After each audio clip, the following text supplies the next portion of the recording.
지금 이 순간 일본에서 살고 있는 한국인들에게 월 10만 원이 그냥 생겨버린 상황입니다. 말도 안 되는 일이 실제로 벌어지고 있는 거죠. 일본 후생노동성이 2024년 7월 30일에 발표한 자료에 따르면 2025년 최저임금을 무려 6%나 올렸거든요. 이게 얼마나 충격적인 일인지 아시나요? 일본이 최저임금을 이렇게 크게 올린 건 1978년 이후 47년 만에 처음인 겁니다. 그런데 더 놀라운 건 따로 있어요. 일본 내각부가 2024년 8월에 공개한 인구 추계 보고서를 보면 이번 인상이 단순한 물가 대응이 아니라는 게 드러나죠. 2025년 일본 인구의 정확히 19.7%가 75세 이상 후기 고령자가 되는 초고령 사회에 본격 진입하기 때문이거든요. 일본이 지금 한국인들을 필사적으로 붙잡으려고 하는 이유가 바로 여기에 있는 거예요. 실제로 세븐일레븐 홀딩스가 2024년 9월에 발표한 내부 조사 결과는 정말 놀라운데요. 외국인 아르바이트생 업무 평가에서 한국인이 압도적 1위를 차지한 거예요. 일본어 소통 능력 92점, 고객 서비스 품질 94점, 근무 성실도 96점으로 전 항목에서 최고 점수를 기록했거든요. 그래서 지금 일본 편의점 체인 전체의 24.3%에서 외국인이 일하고 있고 그중 한국인 비율이 가장 높은 상황이네요. 일본 후생노동성 중앙최저임금심의회가 2024년 7월 30일 최종 결정한 내용을 보면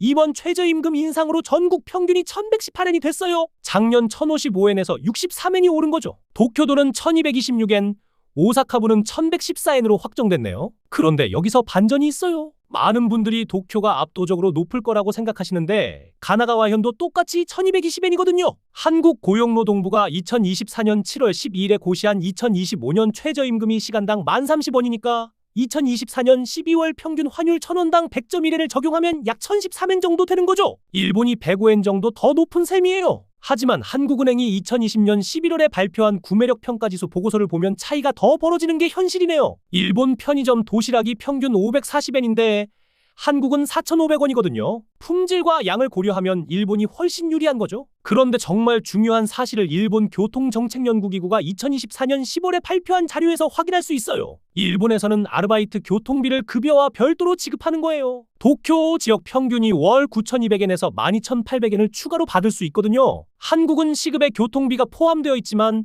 일본은 완전히 별도라는 거죠. 이것만으로도 월 9만 원에서 12만 원 정도 더 받는 게 아닙니까? 일본 노동기준법 제39조에 명시된 유급휴가 규정도 정말 놀라워요. 6개월 이상 계속 근무하고 전 근로일의 80% 이상 출근하면 연간 열흘의 유급휴가를 의무적으로 부여받는 거예요. 후생노동성이 2024년 4월에 발간한 가이드북에 따르면 이는 아르바이트생에게도 동일하게 적용되는 법적 권리라고 명시되어 있어요. 최저임금 기준으로 하루 8시간이면 하루에 약 9,800엔의 추가 소득이 생기는 셈이네요. 일본 후생노동성 보험국이 2020년 6월에 개정한 사회보험 가입 기준을 보면 건강보험 혜택도 대단해요. 주 20시간 이상, 2달 이상 근무하면 사회보험 가입 대상이 되는 거죠. 월 보험료는 소득에 따라 만엔에서 15,000엔 정도 내는데 국민건강보험법에 따라 의료비의 70%를 국가에서 부담해줘요. 일본 의료협회가 2024년 9월에 발표한 평균 진료비 통계를 보면 감기 치료에 3,200엔 정도만 본인 부담하면 되거든요. 한국건강보험공단 자료상 한국에서는 만원에서 2만원 드는 거 생각하면 정말 좋은 조건이네요. 이제 실제 계산을 해볼까요? 일본 출입국제류관리청이 2024년 7월에 발표한 유학생 아르바이트 허가 기준에 따르면 도쿄에서 유학생이 주 28시간 한도로 일한다면 월 112시간이 되는 거예요. 2020년 기준으로는 1163엔 곱하기 112시간에서 13만 150엔이었어요. 2025년에는 1226엔 곱하기 110시간에서 13만 7312엔이 되는 거죠. 차이가 7050엔,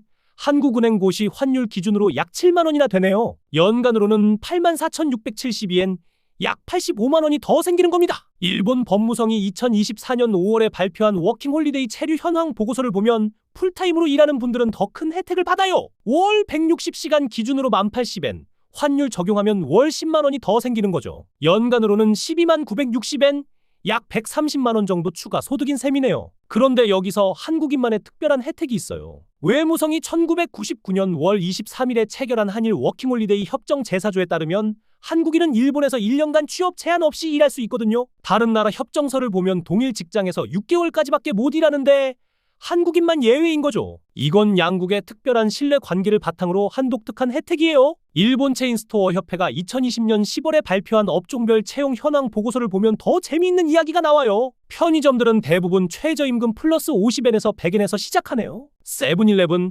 패밀리마트, 로손이 공통적으로 적용하는 기준이에요. 일본 패스트푸드 협회 자료에 따르면 맥도날드, 버거킹도 최저임금을 기준선으로 하고 있고요. 특히 맥도날드 재팬이 2020년 여름에 실시한 직원 만족도 조사에서 한국인 직원들의 평점이 가장 높게 나와서 승진 기회도 우선 제공하고 있는 상황이에요. 스타벅스 재팬이 2020년 월부터 시작한 글로벌 파트너 육성 프로그램도 주목할 만해요. 외국인 아르바이트생을 대상으로 한 특별 교육 프로그램인데 일본어 교육비를 회사에서 전액 지원하고 있어요. 우수한 외국인 직원에게는 정규직 전환은 물론 해외 지점 근무 기회까지 제공한다고 하네요. 스타벅스 코리아와의 인사 교류 프로그램도 운영하고 있어서 한국인 참가자들의 만족도가 특히 높다고 해요. 일본 주점 업생활 위생동업조합연합회가 2020년 9월에 발표한 충격적인 데이터가 있어요. 이자카야 업계에서 코로나 이후 일본인 아르바이트 지원자가 전년 대비 43% 감소한 반면 외국인 지원자는 119% 증가했다는 거예요. 그 중에서도 한국인 비중이 가장 높아서 지금 도쿄 이자카야의 41.3%에서 한국인이 홀서빙을 담당하고 있어요. 시급도 최저임금보다 200엔에서 400엔 더 주는 게 일반적이고요. 정말 감동적인 사례도 있네요. 시부야구 상공회가 2020년 11월에 발표한 우수 외국인 근로자 사례집에 소개된 이야기인데요. 시부야에서 이자카야를 운영하는 다나카 마사오 사장이 한국인 직원 김민수 씨에게 가게를 물려주겠다고 제안한 거예요. 김 씨가 2년 4개월 동안 성실하게 일하면서 단골 고객 만족도를 93%까지 끌어올리고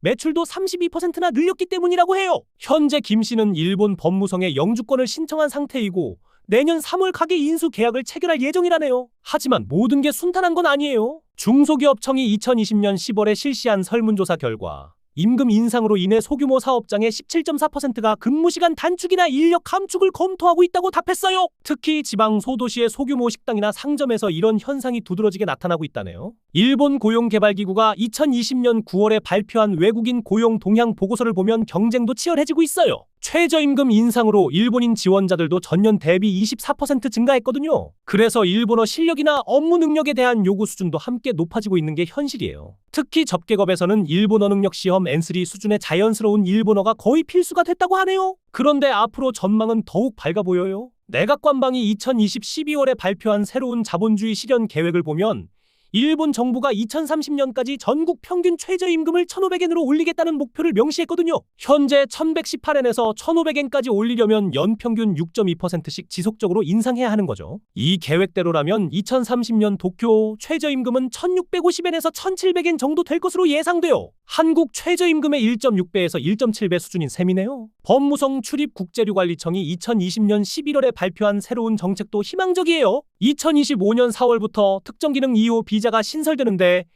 일본어 능력 시험 N3 이상의 특정 분야 2년 이상 경험이 있으면 5년간 거주할 수 있는 거예요. 가족 동반 체류도 가능하고 영주권 신청 요건도 대폭 완화된다고 하네요. 일본 어교육진흥협회가 2020년 7월에 발표한 통계를 보면 한국인들에게 특히 유리한 부분이 있어요. 일본어 능력 시험 합격률에서 한국인이 다른 국가 출신자들을 압도하고 있거든요. 2020년 첫 번째 시험에서 N1 합격자 중 한국인 비율이 35.9%를 차지했어요. 중국인이 38.2%지만 응시자 수 대비 합격률로 따지면 한국인이 압도적으로 높은 거죠. 일본 정부 관광국이 2020년 10월에 발표한 한류 관련 조사 결과도 흥미로워요. 한류 콘텐츠에 관심이 많은 일본 10대에서 20대의 72.3%가 한국인과 함께 일하고 싶다고 답했거든요. 특히 K-팝이나 한국 드라마 팬들은 한국인 동료와의 근무를 적극 선호한다고 하네요. 실제로 하라주쿠의 한 카페에서는 방탄소년단 팬인 일본인 직원들이 한국인 아르바이트생에게 한국어를 배우는 아름다운 모습을 볼 수 있어요. 성공하려면 체계적인 준비가 필요하겠죠. 일본어 교육학회가 2020년 9월에 발표한 직장 일본어 가이드라인을 보면 기본 대화 능력은 물론 업무 관련 전문 용어 습득이 필수라고 나와 있어요. 특히 존댓말과 겸양어 사용법을 정확히 알아야 한다고 강조하고 있고요. 일본 경영학회가 2020년 8월에 발간한 연구보고서에 따르면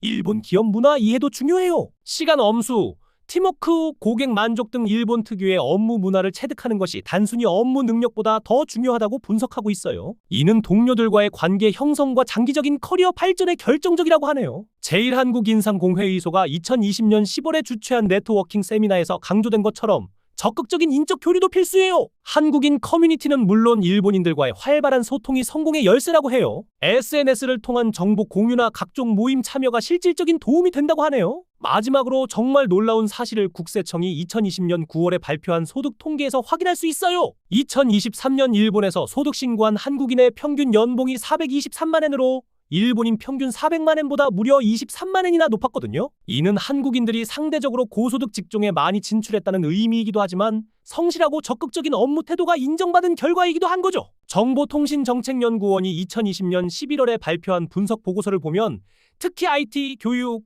서비스업 분야에서 한국인들의 활약이 두드러진다고 해요. 한국의 높은 교육 수준과 뛰어난 디지털 활용 능력이 일본 사회에서 큰 경쟁력이 되고 있거든요. 정리하면 2025년 일본 최저임금 대폭 인상은 한국인들에게 단순한 임금 상승을 넘어선 역사적 기회인 거예요. 연간 80만 원에서 130만 원의 추가 소득과 함께 각종 사회보장 혜택, 교육 지원, 그리고 장기적인 커리어 발전 가능성까지 모든 조건이 한국인들에게 유리하게 작용하고 있거든요. 하지만 기회는 철저히 준비한 사람에게만 주어지는 법이죠. 체계적인 일본어 학습, 깊이 있는 문화 이해, 적극적인 네트워킹 활동, 그리고 무엇보다 성실한 업무 자세가 성공의 핵심이에요. 일본은 지금 한국인을 간절히 기다리고 있어요. 여러분의 용기 있는 도전을 응원합니다. 다음 영상에서는 일본 2025년 문제와 한국인 취업 시장의 구체적인 기회들을 더 상세히 분석해볼 예정이에요. 구독과 좋아요로 응원해주시고 댓글로 여러분의 궁금한 점이나 경험담을 꼭 공유해주세요.